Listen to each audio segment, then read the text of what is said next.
Hi everyone. It's good to see you again. Last time I've got a lot of inspiration here in Lviv, and project I've started for the sake of pivorak still keeps me busy. It's almost a year till then. But I've got some feedback from you, and I know my talk wasn't so helpful as I'd like to do. So against my ambitions, I will not update you about Pro and my new ideas or my new projects. I will try something else. So today, let's talk about money. How to make first million in a finite time.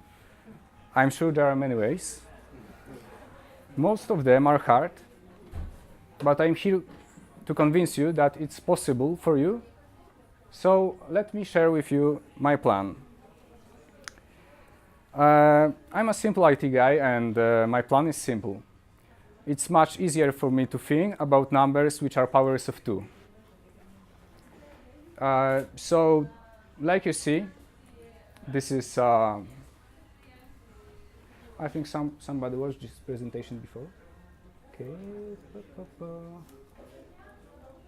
Oh, okay. And we are here in my plan. So, my dad says you need to have big plans so that you will have a choice if you need to give up something. So my plan is big. To double monthly salary each year until I reach the goal. To keep numbers simple, let's start with 2,000. If you stick to the plan, you'll make your first million after 5 years and 4 months, and after 6 years you should be able to have 1 million on your account or in goods.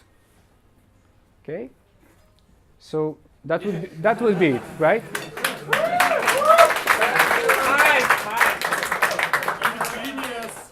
Okay. Yeah. So I'm sure many of you knows how to draw an O. Like to draw some circles and then draw the fucking O. So for those who still don't know how to draw an O, I will keep talking. So let's get back to the simulation. Compare all money earned in 6 years and yearly income in the last year. So let's go. Yep. So 6 years of hard work are worth less than 1 following year. And I think saving money, it's not a point for most of the time. And what matters is that you go faster. So how to progress? You need to,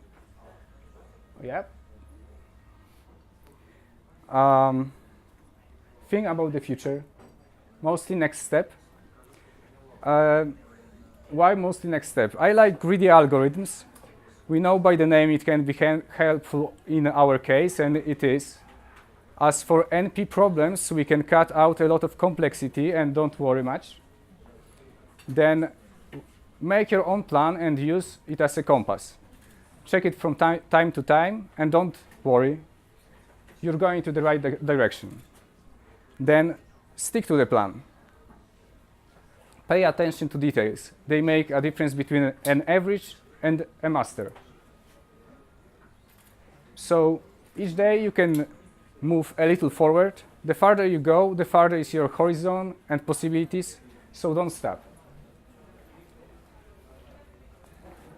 Whatever is your situation, you need to deal with it. There are the cards you have on hand and which you need to play. Your progress contains of small steps. To make a step, you need to be open for opportunities and look for them, then catch the opportunity. But catching opportunities, it's not exactly like sailing. Each time you need to figure out a different way to handle it. Like to catch a wind, you need to use sail. To catch a mouse, you need to use cat. And sorry for such dumb examples, I just can't give you one simple answer. But I can assure you that most things around you are opportunities. You just need to figure out how to make advantage of them. Wind is an opportunity, new project is an opportunity, new technology, new place, new people, and pivorak is an opportunity. But having that, we can still fail. So we say in Poland, one will not fail if one will not try. There is only one way to avoid failures, and will not go that way. Failure is your friend. Failures are another opportunities to learn and to be ready next time. It's not a shame to fail, it's a step to succeed. So stand up and try again. So we live in entropy. Theory of probability says that more attempts means higher chances. Keep trying, that's the only but real thing we can do. We don't have power over external factors, but we have power on us.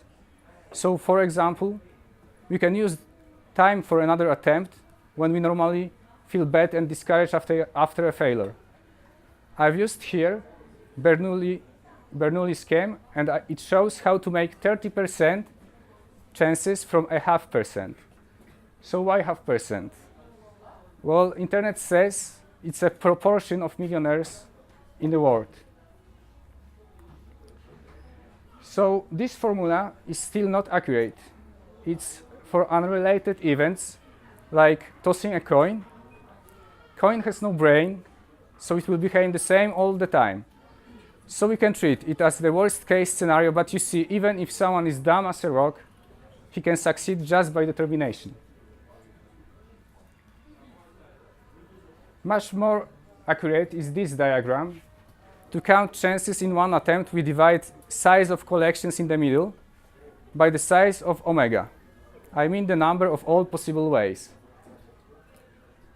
We have brains, we can learn on our mistakes. You see, with each attempt, the size of omega decreases, and it means your chances are higher. You know also divide and conquer algorithms. Many problems you can solve by checking ends and then shot in the middle. This approach takes logarithmic time, and we know as IT guys, this is good, right? Yeah. By the way, this is my second talk here, so I'm checking the other end right now. So, ego. Your biggest enemy is you. It's hard to admit being wrong, but if you can't do that, you're stuck. You will not proceed. In this discussion, who is the real winner? One who was wrong gained new knowledge. That's the only thing happened here. I'd be glad if you point my mistakes afterwards. So, it always can be better. This is my motto. Whatever it is, if it's my project, my piece of code, me, or some common knowledge, it's quite obvious. I'd say perfect things doesn't exist in the real world. So there is always a room for improvement. If you agree with me, then always be motivated to improve yourself. Be ready for new ideas, no matter how much did you improve already. And this is the trap for educated people. Rethink ideas you've learned. Sometimes, to go forward, you need to take one step back.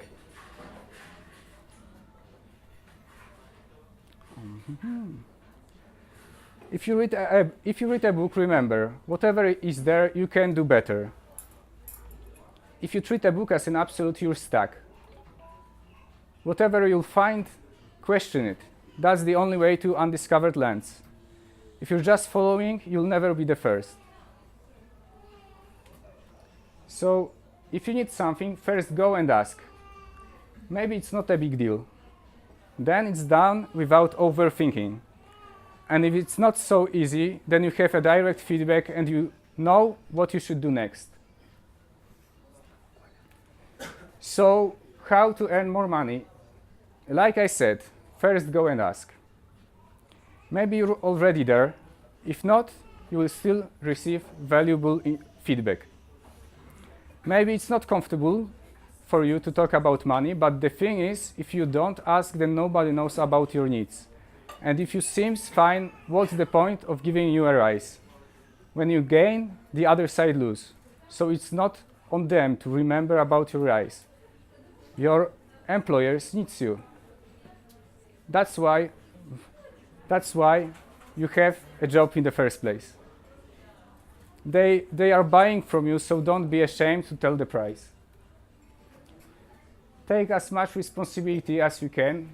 More things rely on you, more you are worth to your company. If there is no backup, and I mean you, not the last GitHub accident, so if there is no backup for you, then you're in a good position in negotiations. So how much are you worth? It depends only on you. If you need to know your colleague's salary to form your claims, you're stuck. You're following others again. It's not your business nor your achievement how much someone else earns. So just stick to the plan. Negotiations is the hard part. There is a conflict of interest I've mentioned. The best case is that both sides are honest and fair. Then you can work on win-win solution, which is what you should always look for. If you're asking for something, be sure you give more than you ask. Case good enough for you is when you're honest and fair. Then your claims can't be questioned, but they still might be denied. Then make sure this piece of logic doesn't apply. If your boss denies, then your boss admits you're not evolving on current position. And you should change your current position. It might be true you stopped progressing at some point, or it's against the interest of your company to give you a raise. So either way, you need to be ready to say goodbye. Shit. Sorry. From my experience, it's the hardest part. It's hard to leave your friends, your projects, even boss that counts on you, and go on. But you know, they will do it too at some point. Be determined. You don't need to have a job all the time. Sometimes what you need is time to improve yourself, prepare a good-looking CV, and catch up with new technologies. Seeking a job is a job itself. To find a proper one, you might need 100 attempts. So, to make bold moves, you need to look ahead. It's not like you should be worried all the time about money. So I follow the simple rules. Don't buy stuff which costs more than your monthly salary. If it costs more than you, it's not good time to buy it. Reduce obligations. Imagine you go to the woods for a year just to chill and invent new ideas.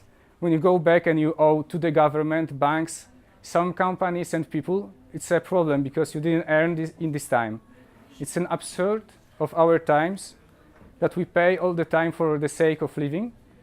So minimize your obligation so it will be less stressful for you to not earn. And really important thing, don't take credits. I don't know if it's an issue here, but in Poland it is. If you can't afford something, why do you think you can afford this thing plus credit? Follow the same rule with health. Don't take credits. If there is an issue, fix it immediately. You still have a long way, and your health is one of the things that can stop you. First of all, take care of your brain. Sleep well, avoid addictions like sweets, coffee, or painkillers.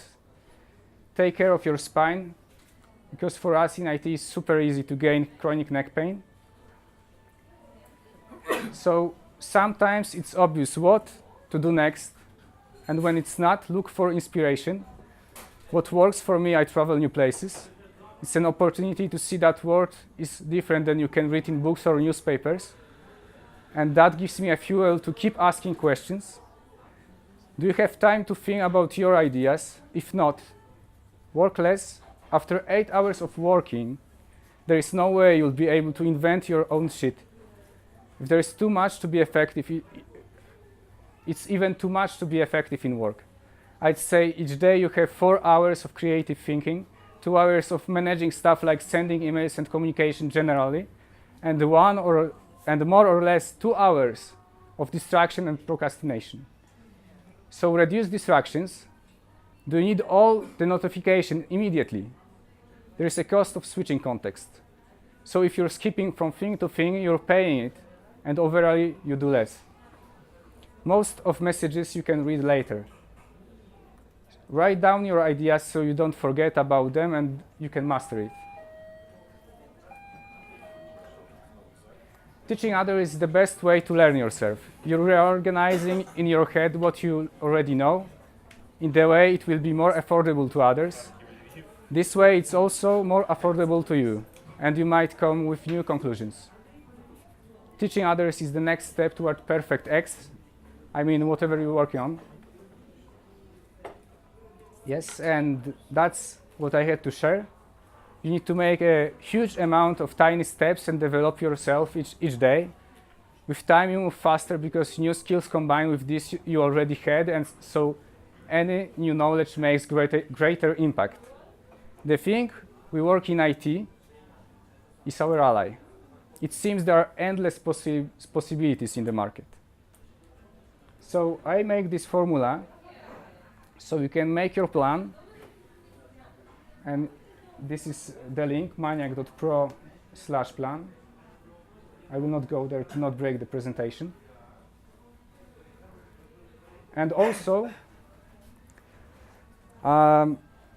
after preparing this presentation 3 days ago, this is a message I've got from my Linux shell. The real purpose of books is to trap the mind into doing its own thinking. So that was my point. And I checked who is Christopher Morley, and he has more quotes I could use on this presentation. So I wanted just to share it with you.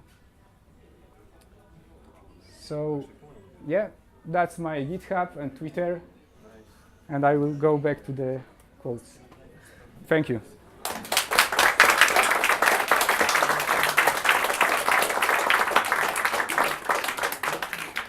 Yes? Okay, plan is good, but why? Why I need $1 million? What do you do with $1 million? You don't. You don't. It's just the way how to make it. I don't say you need $1 million. That's I would say even oppositely, like money is just a paper. So yeah. Just a measurement tool. A measurement tool. Yeah, expensive measurement tool. What I heard was improve yourself, get more skills for you, and ask for higher salary. And if company doesn't want to raise your salary, just quit. But in fact, a lot of companies now are overpacked with some self-improvers that bring no value to business, no value to making the world a better place. It's like Yeah. So why the main goal is self-improvement, not the bringing value? Well, it's if you are self-improved at the first place, then you bring more value. Not always. Then Maybe it's a lazy person or some. Oh, I improve myself. I don't give a shit what I am doing. well, then that's not your goal to earn the million, right? But the most important thing it is self-improvement, because imagine you earn this $1 million, and then someone stole it for you. So what you have? The only thing you will have all the time is what you learn, and you can use it. You have a lot of value in you. That's why it's the main point, because For me, for well for like a cancer, being cancer cell is good too, because you have a lot of you're eating always, and you heal everybody around you. well yeah, you can self-improving to make a world a better place, and I would say that's my point. Like, you can use this stuff, you can use this million. You have more power, so you can do good things. It's not like earn it for you. That's just the how to, not the purpose. I should say the whole idea is to improve yourself to make world a better place. If you have a goal, go for it. I look at this way: if you self-improve by accident, you're also improving your environment around you. right? It's like either you are like which will succeed first? A group of individualists who are going towards their own goals, or a collective that has like a single goal that was given to them by higher ups. I think the first ones. So singularity wins. If it's a collective of individuals, then they win. But if it's just a collective, they are nothing without a leader, just executors Yeah, I of mean, something. your self-improvement has to have some inner join with another one's self-improvement, right? That's where you find companies. That's the win-win situation Marek was talking about. That's why, for example, this Rockefeller funded some partnership with some other guy. He started as a company. His success was partially done by the other guy's success. I don't remember his name.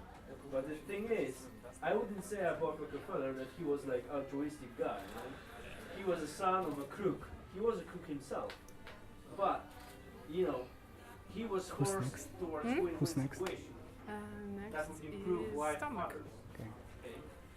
I don't say he's sane. I would say Tomek is stealing my show, and it's your time now.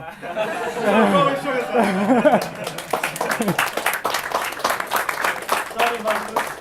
Come on. My ego is too high.